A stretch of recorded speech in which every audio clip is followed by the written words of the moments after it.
नमस्कार साथियों, एक बार फिर से आप सभी का स्वागत है आपके अपने चैनल, आपके अपने परिवार सफलतागंज पर। तो दोस्तों, बात हम कर रहे थे पिछली वीडियो में विशेषण के विषय में। तो विशेषण को ही कंटिन्यू रखते हैं दोस्तों। तो आप वीडियो को ज़्यादा से ज़्यादा लाइक अवश्य करिएगा। विनम्र निवेदन है आप सभी से कि जो लोग वीडियो को व्यू करते हैं तो लाइक करने में शायद आपको कुछ नहीं जाएगा, लेकिन मुझे बहुत कुछ उत्साह मिल जाएगा। तो आशा करते हैं कि जितने भी लोग वीडियो को व्यू करेंगे वो लाइक अवश्य कर देंगे, और जो लोग पढ़ रहे हैं कंटिन्यू वो कमेंट भी कर देंगे। और वीडियो को ज़्यादा से ज़्यादा शेयर करना है साथियों, क्योंकि किसी को बांध के रखना फितरत नहीं है मेरी, किसी को बांध के रखना फितरत नहीं है मेरी। मैं प्रेम का धागा हूँ, कोई नफरत की जंजीर थोड़े हूँ। साथियों, अगर बात समझ में आ रही है तो लाइक तो अवश्य करना है दोस्तों, कमेंट करना है, वीडियो को बहुत ज़्यादा शेयर करना है ताकि मेरी बात बहुत ज़्यादा लोगों तक पहुँच सके और मेरा कार्य इसी तरीके से निरंतर चलता रहे। जो भी कुछ मार्गदर्शन हम दे पा रहे हैं वो आप तक पहुँचता रहे। तो साथियों, बात करते हैं विशेषण के विषय में। जैसा कि हमने पिछले वीडियो में पढ़ा था विशेषण को, तो हमने विशेषण की परिभाषा देखी थी। तो जो विशेषण क्या था साथियों, विशेषण था जो संज्ञा अथवा सर्वनाम की विशेषता बतला रहे होते हैं, वही क्या कहलाते हैं दोस्तों, विशेषण कहलाते हैं। संज्ञा अथवा सर्वनाम की विशेषता बतलाने वाले शब्द क्या कहलाते हैं, विशेषण कहलाते हैं। और हमने बताया था कि जो विशेषण होते हैं दोस्तों, उनका प्रयोग दो तरीके से किया जाता है। एक तो क्या होता है, संज्ञा अथवा सर्वनाम शब्द के पहले, इससे लिखा था क्या, गाय। गाय क्या साथियों, संज्ञा है। और अब गाय क्या है, संज्ञा है, और इसके आगे लगा दिया जाए काली गाय, तो फिर क्या हो रहा है, गाय की विशेषता बतलाई जा रही है। और किस रूप में बतलाई जा रही है, किस रूप में बतलाई जा रही है, आप बता देंगे कि इसकी क्वालिटी है। और कैसी क्वालिटी है, ये गुणवाचक है। और गुणवाचक का पार्ट कौन सा है दोस्तों, ये है रंगबोधक। हालांकि क्या होगा, ये विशेषण होगा और कैसा होगा, रंगबोधक होगा। क्योंकि चार तरीके से हमने बताया था, एक गुणवाचक होगा, संख्यावाचक होगा, परिमाणवाचक होगा और सार्वनामिक होगा। तो दोस्तों, गुणवाचक में ही क्या होता है, क्वालिटी की बात होती है। संख्यावाचक में संख्या की बात होती है। परिमाण में नापने तौलने की बात होती है। और सार्वनामिक में सर्वनाम शब्द से विशेषता दर्शाते हैं। तो यहाँ पर क्या हो रहा है, यहाँ पर ना ही कोई संख्या की बात हो रही है, ना नापने तौलने की बात हो रही है, ना ही कोई ये सर्वनाम शब्द है। ये क्या है, संज्ञा है और ये इसकी विशेषता है। तो ये क्या हो जाएगा, गुणवाचक हो जाएगा। इतना कंफर्म हो जाता है। और जब गुणवाचक हो गया तो कौन सा पार्ट है, आप देख पा रहे हैं, काली क्या है, एक रंग का जो बात हो रही है, रंग की बात हो रही। तो फिर क्या हो जाएगा, ये रंग बोधक हो जाएगा। साथ में क्या है, ये संज्ञा है और इसकी विशेषता है। तो यहाँ पर क्या है, ये विशेषण हो जाएगा। ये कॉम्प्लीमेंट है किसके विषय में, गाय के विषय में। कुछ कहा गया है कि वो क्या है, काली है। और ये गाय क्या होगा, ये दोस्तों होगा विशेष। क्या होगा साथियों, ये विशेष हो जाएगा। तो ये क्या हुआ, विशेष विशेषण वाली कंडीशन हुई। जैसे कहा जाए,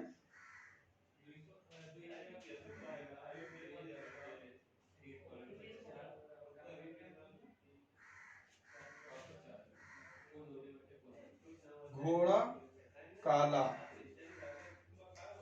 घोड़ा काला।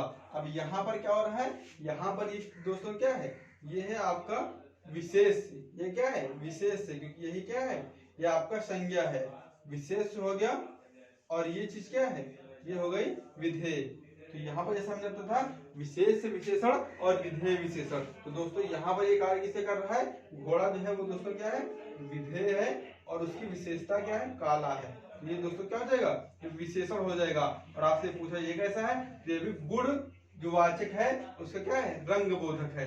दोनों चीजें क्या है, गुणवाचक विशेषण के उदाहरण है और कैसे हैं, रंग बोधक में है। और यहाँ पर हमने बात की इसके दो तरीके से विशेषण का प्रयोग होगा, एक विशेष विशेषण के रूप में, दूसरा विधेय विशेषण के रूप में। तो इस तरीके से जब क्या होगा, तो विशेषता पहले लिखी होगी तो वो क्या होगा, विशेष विशेषण होगा। और जब विशेषता बाद में लिखी होगी दोस्तों, तो फिर वो हो जाता है आपका विधेय विशेषण। तो इस तरीके से हमने विशेषण को समझा था। और बात की थी हमने गुणवाचक विशेषण की और उसके पश्चात संख्यावाचक की। और तत्पश्चात आज हम बात करेंगे आपसे परिमाणवाचक विशेषण के विषय में। तो जो लोग नए हैं वीडियो पर, वो लोग विशेषण का पार्ट 1 दे सकते हैं, तभी बात आपकी समझ में आएगी। तो यहाँ पर साथियों हम तीसरे पार्ट की तरफ बढ़ रहे हैं जो था परिमाणवाचक। तो परिमाण का आशय होता है मापतौल से। इससे पहले जो था वो क्या था, वो था दोस्तों संख्यावाचक। ये क्या है, परिमाणवाचक। परिमाणवाचक आशय क्या है कि नाप तौल से संबंधित होगा। तो दोस्तों जैसे हमने बात की थी कि संख्यावाचक विशेषण दो भागों में विभाजित होते हैं, एक निश्चित संख्यावाचक और दूसरे अनिश्चित संख्यावाचक। तो जहां पर निश्चित संख्या होगी वहां पर निश्चित संख्यावाचक और जहां निश्चित नहीं होगी वहां अनिश्चित। उसी तरीके से दोस्तों परिमाणवाचक भी विभाजित होते हैं दो भागों में, एक होते हैं साथियों निश्चित संख्यावाचक और दूसरे होते हैं अनिश्चित संख्यावाचक। क्या होते हैं, एक निश्चित संख्यावाचक होंगे और दूसरे अनिश्चित संख्यावाचक, सॉरी परिमाणवाचक।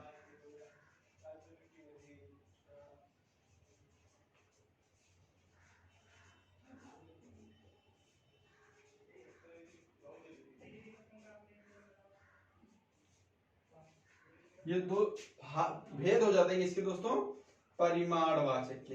परिमाण का आशय हमने बताया माप या तौल से है, अर्थात विशेषता तो बतलाई जाएगी परंतु किस रूप में, मापने या तौलने के रूप में। मापने या तौलने के रूप में विशेषता बतलाई जाएगी। जैसे यहाँ पर हमने बात की निश्चित की और अनिश्चित की। यदि हम परिमाण की बात करें तो परिमाण क्या होता है, जैसे कहा जाए 10 मीटर कपड़ा।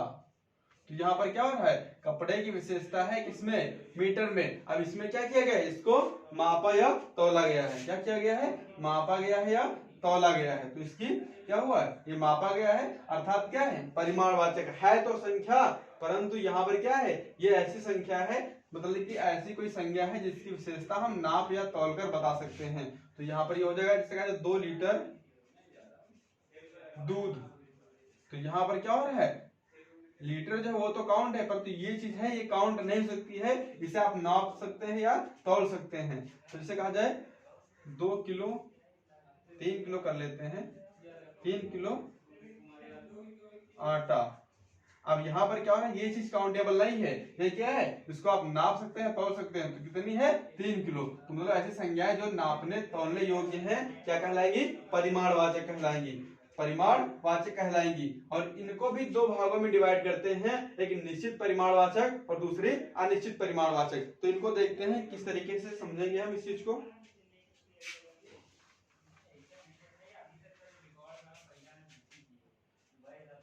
अब यहाँ पर दोस्तों निश्चित में क्या होगा, जैसा कि हमने निश्चित संख्यावाचक में बताया था उसी तरीके से यहाँ भी होगा। तो निश्चित का आशय है पूरी तरीके से वो कंफर्म है, हालांकि क्या है परिमाण है, या तो नापी गई है वस्तु या तो तौली गई है। और किस अवस्था में, निश्चित अवस्था में। जैसे कहा था कि 10 लीटर दूध, तो फिर क्या है, दूध जो है वो कंफर्म है कि 10 लीटर है, वो नापा तौला जा चुका है। जैसे कहा जाए 5 किलो घी, 1 मीटर कपड़ा, आधा लीटर पानी, 1/2 लीटर पानी।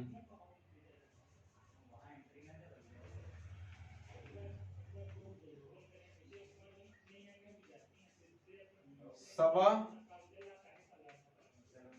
किलो लड्डू। तो ये क्या हो रहे हैं, अब सवा किलो ये नहीं क्या है, ये भी कंफर्म है कितना, सवा किलो है। सवा किलो मतलब 1 किलो और 250 ग्राम। तो यहाँ पर क्या है, सवा किलो है, ये कितना है 1.5 लीटर है। मतलब कि जो मात्रा है वो भले क्या हो, पूर्ण हो या अपूर्ण हो, पूर्ण हो या अपूर्ण हो, परंतु क्या है वो, परंतु दोस्तों वो क्या है कंफर्म है, आधा। मतलब कि क्या है, अब पूर्ण और अपूर्ण का आशय क्या होता है दोस्तों, पूर्ण मतलब 1 2 3 4 5 इस तरीके से हो, और अपूर्ण का आशय क्या है कि आधा हो, सवा हो, 1/2 1/3 हो। तो वो क्या है अपूर्ण होगी। तो वो क्या है, अपूर्ण भले हो, पूर्ण मतलब क्या हो, एक क्रम में हो, सॉरी जैसे कि 1 2 3 4 5 इस तरीके से क्या होगा, वो पूर्ण होगी। जब हो सवा, पौना, 1 से 1/2 1/3 इस तरीके से तो अपूर्ण होगी। परंतु वो है तो कंफर्म कि वो 10 लीटर है तो कंफर्म वो 1.25 किलो है तो कंफर्म कि वो आधा लीटर है, कंफर्म है कि वो कितनी है 1.5 है।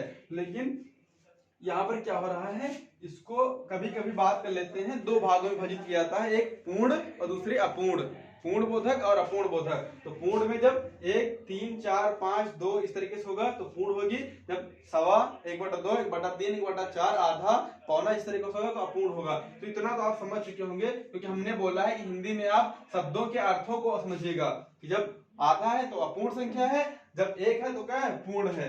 तो इस तरीके से क्या होता है, परिमाणवाचक में निश्चित परिमाणवाचक के तहत क्या होगा, नापी गई वस्तु होंगी या तो तौली गई होंगी, और वो एक निश्चित उनका एक जो नापने का तरीका होगा, जो पैमाना होगा वो निश्चित होगा कि आधा है, 1 है, 2 है, आधा है, पौना है, इस तरीके से सवा है। और अनिश्चित परिमाणवाचक में दोस्तों क्या होगा कि नापने तौलने वाली वस्तुएं होंगी परंतु उनको नापा तौला नहीं गया होगा। जैसे कहा जाए थोड़ा पानी चाहिए, तो इसको अंडरलाइन किया जाएगा, बताइए कि कैसा है, तो है तो परिमाणवाचक, परंतु कैसा है, निश्चित है, निश्चित है, तो दोस्तों क्या होगा, अनिश्चित हो जाएगा। क्या हो जाएगा, अनिश्चित हो जाएगा। जैसे कहा जाए 5-7 किलो चावल। अब यहाँ पर फिर हमने वही बात की, तो आपने संख्यावाचक में देखा था, उसी तरीके से यहाँ पर है, यदि 5 किलो होता तो फिर क्या होता, कंफर्म है, 5-7 किलो मतलब कंफर्म नहीं है। और वस्तु कैसी है, नापने वाली या तौलने वाली, परंतु क्या है कि वो एक कंफर्म डिजिट में नहीं है या कंफर्म उसकी यूनिट नहीं है, तो फिर क्या होगा, 5-7 है, 3-4 इस तरीके से क्या होगा, तो वो कंफर्म नहीं, इसलिए क्या हो जाएगा, अनिश्चित परिमाण वाचक हो जाएगा। जैसे कहा जाए थोड़ा या बहुत घी, इस तरीके से, तो ये क्या है, नापने या तौलने वाली है, परंतु कितनी है, बहुत है, अनिश्चित है। तो यहाँ पर परिमाण जो है उसका, जो उसकी मात्रा नापने का जो तरीका है, यूनिट है, वो चीज क्या है, वो आपको कंफर्म नहीं है। तो दोस्तों इस तरीके से क्या हो जाता है, परिमाणवाचक बहुत ही आसान है। परिमाण मतलब नापने तौलने संबंधी जो चीजें हैं वो एक विशेषता बतला रही है संज्ञा अथवा सर्वनाम की, तो वो क्या कहलाएंगे, परिमाणवाचक कहलाएंगे। उसके दो भेद होते हैं, निश्चित और अनिश्चित। निश्चित में क्या होगा, जब क्या होगा, किसी मात्रा को, किसी वस्तु की मात्रा को एक निश्चित संख्या में नाप कर दे दिया गया है, 5 लीटर, 2 लीटर, आधा मीटर, पौना मीटर, सवा लीटर, इस तरीके से, तो क्या वो निश्चित है। जब उसको पूरी तरीके से कंफर्म नहीं है कि वो कितना है, हालांकि है क्या, नापने वाली या तौलने वाली वस्तुएं, तो फिर क्या होंगी, वो अनिश्चित परिमाणवाचक होंगी। तो ये साथ में तीसरा पार्ट भी समाप्त होता है, और इसका आगे जो आता है सार्वनामिक विशेषण। क्या होता है दोस्तों, सार्वनामिक विशेषण। तो उसकी तरफ हम बढ़ते हैं।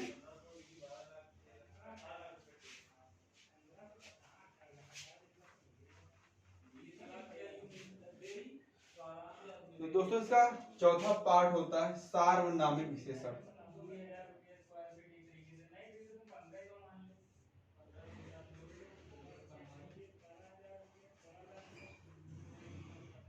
सार्वनामिक विशेषण दोस्तों, सार्वनामिक, जैसा कि आप सार्वनामिक शब्द से समझ पा रहे होंगे कि कहीं कहीं इसमें सर्वनाम शब्द लगा हुआ है।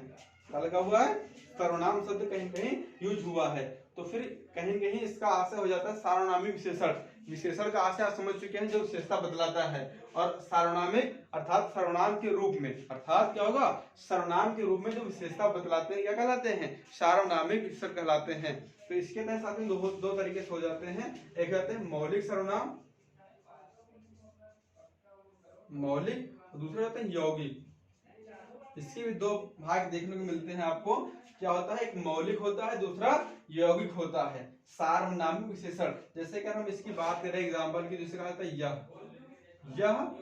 किताब, यह किताब है, तो फिर यहाँ पर किताब जो है वो क्या है, वो एक संज्ञा है, और उसी की विशेषता है कि यह किताब है, यह किताब है। तो यहाँ पर क्या हो रहा है, या ऐसा कहा, यह किताब हमारी है, ऐसा लिखा हुआ है, यह किताब हमारी है। तो किताब की जो विशेषता है वो यह है, और यह शब्द क्या होता है, यह एक सर्वनाम होता है। जैसे हमने बताया था कि यह और वह, यह और वह जो दो शब्द होते हैं, ये क्या होते हैं, जब आप सर्वनाम पढ़ रहे थे तो वहां बताया गया था कि निश्चित संख्यावाचक जो सर्वनाम होता है, निश्चय सर्वनाम जो होते हैं, जैसे हमने बताया था सर्वनाम में पुरुषवाचक सर्वनाम और निश्चयवाचक सर्वनाम। तो ये जो बात आती है यह और वह की, ये कहां से निकल के आती है, ये क्या है, दोनों जो शब्द हैं वो निश्चय वाचक सर्वनाम के जो यूज होने वाले शब्द हैं, हमने बताया था आपको कि निश्चयवाचक सर्वनाम में या और वह दो शब्द प्रयोग में आते हैं, वही क्या कर रहे हैं, अब यही सर्वनाम शब्द क्या कर रहे हैं, एक विशेषण के रूप में कार्य कर रहे हैं, अभी क्या कहलाएंगे, सार्वनामिक विशेषण। तो इसमें थोड़ा कंफ्यूजन होती है दोस्तों, तो आपको ध्यान देना है, यदि जैसे यह लिखा हुआ है, अगर यहाँ पर लिखा था यह हमारी किताब है, यह हमारी किताब है, तो फिर दोस्तों ये हो जाता, ये क्या हो जाता, फिर ये सर्वनाम हो जाता, क्या हो जाता, क्योंकि यहाँ पर सर्वनाम दिया हुआ है और उससे पहले यह लिखा हुआ है, तो फिर क्या हो जाता, सर्वनाम हो जाता। लेकिन यहाँ पर क्या है, यहाँ पर जो संज्ञा है उसके पश्चात यह वह दिया हुआ है, तो फिर क्या हो जाएगा, वो सार्वनामिक विशेषण हो जाएगा, क्योंकि यहाँ पर क्या होगा, यह और वह दो निश्चयवाचक सर्वनाम के शब्द एक विशेषण की भांति प्रयोग में आ रहे होते हैं। तो जो शब्द सर्वनाम है और एक विशेषण के रूप में प्रयोग में आ रहे हैं, तो दोस्तों क्या कहलाएंगे, वो फिर वो सार्वनामिक विशेषण कहलाएंगे। आपको ध्यान देना है, जो ये यहाँ पर जो संज्ञा शब्द है, संज्ञा और ये सार्वनामिक विशेषण है, इसके मध्य कोई दूसरा शब्द नहीं आना चाहिए। जैसे यहाँ पर अगर हमारी आ जाती तो फिर क्या होता, फिर ये निश्चयवाचक सर्वनाम हो जाता। जब वह आदमी आपके हैं, तब भी क्या होगा, आदमी और ये शब्द जो है सार्वनामिक जो सर्वनाम है, इसके मध्य कोई दूसरा शब्द नहीं है, अर्थात ये क्या है, अर्थात ये सार्वनामिक विशेषण है। यदि यहीं पर आपके यहाँ दिया होता तो फिर क्या हो जाता, ये निश्चयवाचक सर्वनाम हो जाता दोस्तों। तो आपको ये विशेष ध्यान देना है कि यह वह जो होते हैं वो निश्चयवाचक सर्वनाम के जो मूल शब्द होते हैं सर्वनाम रूपी, वो है यहाँ पर क्या कार्य कर रहे हैं, यहाँ पर वो एक विशेषण की भांति प्रयोग में आ रहे हैं, इसीलिए क्या कहलाते हैं, सार्वनामिक विशेषण कहलाते हैं दोस्तों। क्या कहलाते हैं दोस्तों, सार्वनामिक विशेषण कहलाते हैं। जैसे कि हमने बात किया था इसके विषय में कि इनको दो भागों में विभाजित किया गया है, इनको दो भागों में विभाजित किया गया है, एक यौगिक और एक मौलिक थे और दूसरे क्या थे, यौगिक थे, मौलिक और यौगिक। तो हमने बताया कि आपको हिंदी में शब्दों को समझना है, मौलिक मतलब मूल और यौगिक मतलब जो योग से बने हो। जैसे मौलिक में क्या होता है, वह और यह, ये दोनों शब्द आएंगे, मतलब कि इनके माध्यम से ही होगा, और यौगिक में होगा ऐसा,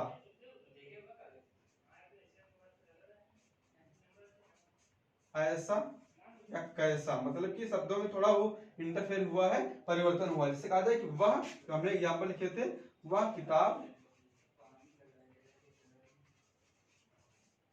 आपकी है, इस तरीके से वह किताब आपकी है, तो यहाँ पर क्या हुआ, संज्ञा शब्द और ये सर्वनाम शब्द, तो फिर क्या हो जाएगा, ये सार्वनामिक विशेषण हो जाएगा। जैसे कहा जाए यह आपके हथियार हैं, तो यहाँ पर क्या होगा, सॉरी, यह हथियार आपके हैं,